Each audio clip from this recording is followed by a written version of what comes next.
impregnada pela idolatria. Não é fácil trabalhar o Evangelho lá. A irmã Zilanda vai para a quarta igreja implantada no Ceará. Está encerrando um caminho com uma igreja implantada em Cascavel, Ceará. E vai para outra cidade agora. Já comprou o terreno, o qual nós ajudamos a comprar.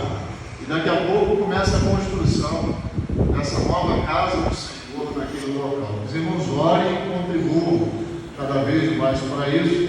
Mas a irmã Denise escolheu, nós costumamos chamar de storytelling, né? Uma história de vida. A história de vida da irmã Zilanda é uma oportunidade tremenda da gente conhecer o quanto essa irmã tem se entregado ao Senhor no ministério da pregação do Evangelho naquela terra. Vou passar a palavra para a irmã e logo em seguida a gente passa as fotos, tá bom, irmãos?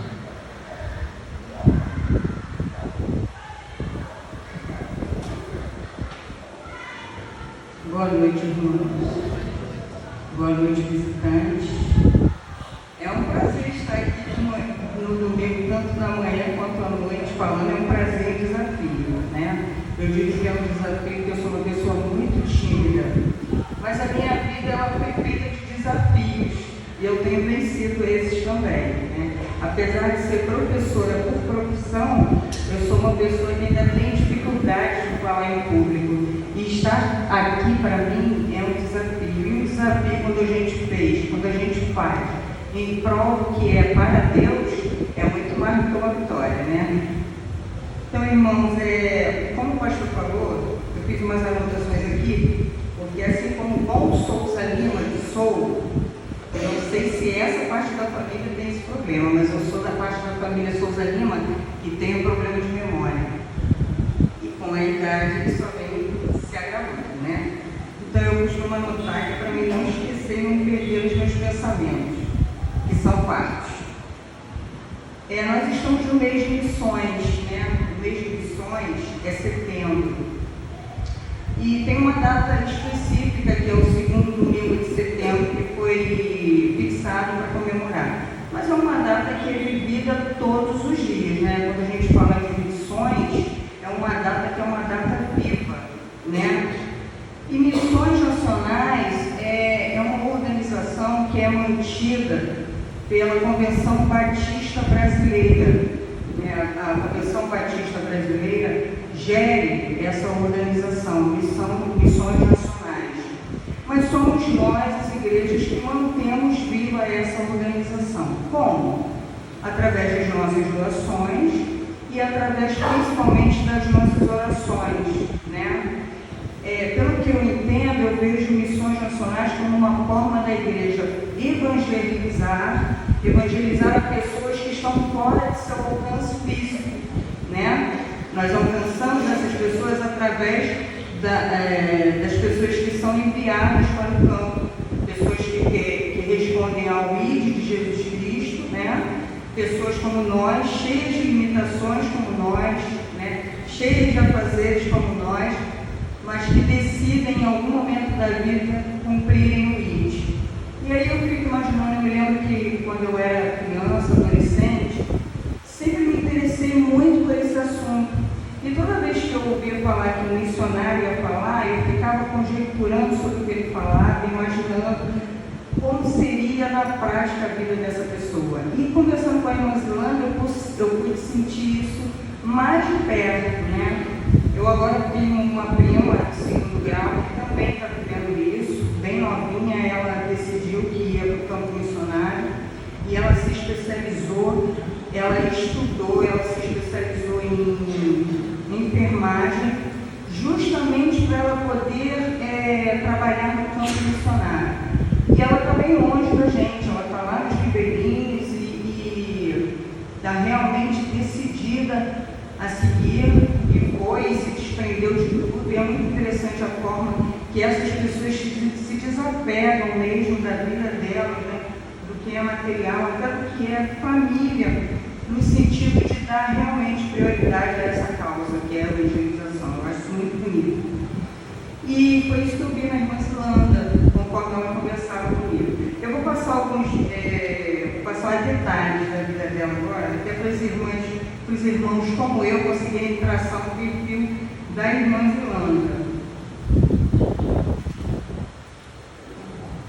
A irmã Zilanda, eu lembro que eu já a conheci pessoalmente, né? Eu não sei se ela veio aqui mais de uma vez, mas eu me lembro perfeitamente de uma vez em que ela veio aqui, e que me marcou muito o sorriso que ela tinha no rosto.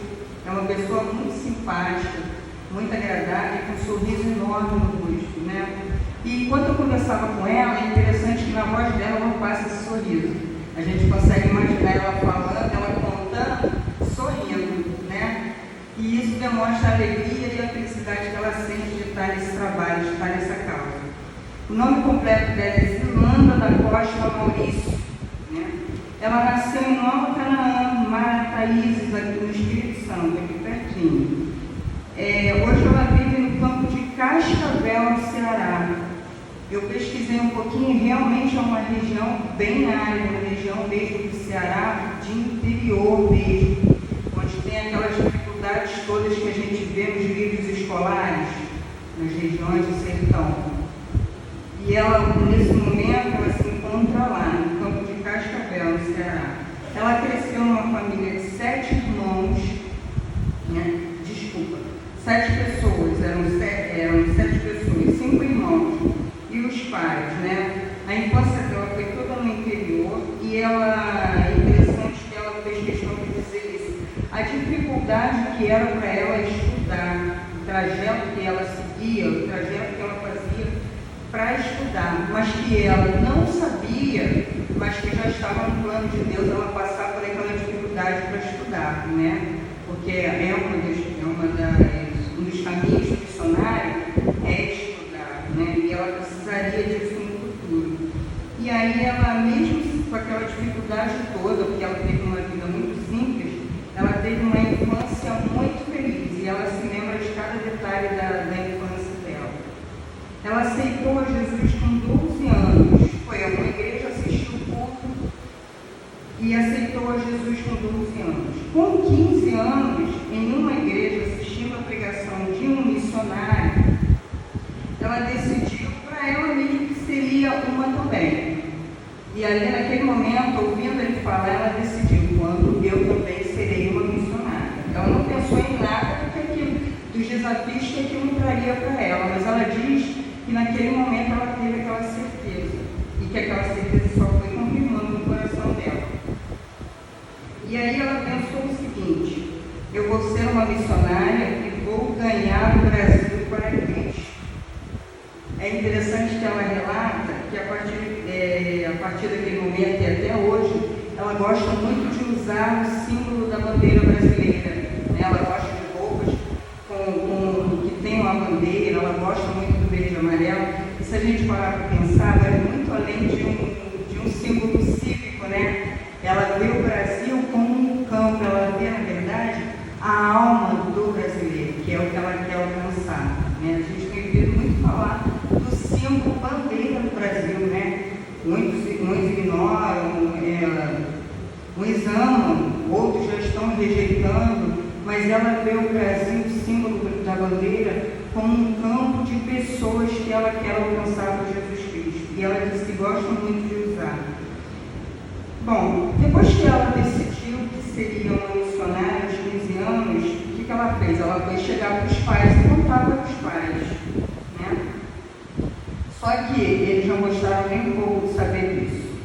Não aceitaram a decisão dela. E aí, sabe o que eles fizeram?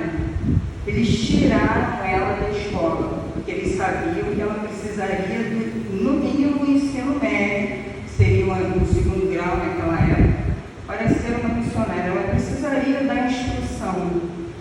E eles tiraram ela da escola. Tiraram ela da escola e aí colocaram ela para trabalhar com os trabalhadores do pai. E aí ela ficou quietinha. Ela sabia que ela não poderia ir contra eles, né? Ela ficou lá tranquila, sabendo o quê? Que ela precisaria esperar a providência de Deus.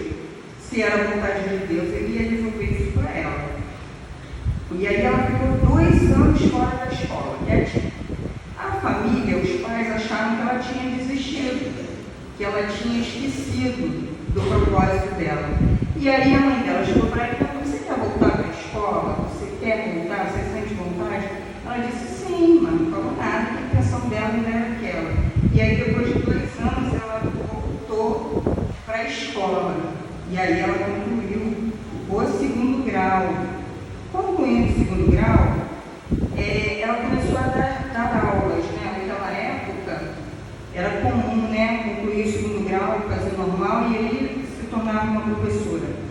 E foi o que ela fez. A mãe dela colocou ela, encontrou uma escola para ela trabalhar e ela só ficou esperando quietinha. Quando a mãe colocou ela na escola para trabalhar, ela orou a Deus e pediu a Deus que confirmasse a ela se realmente era o propósito de tê-la no campo missionário.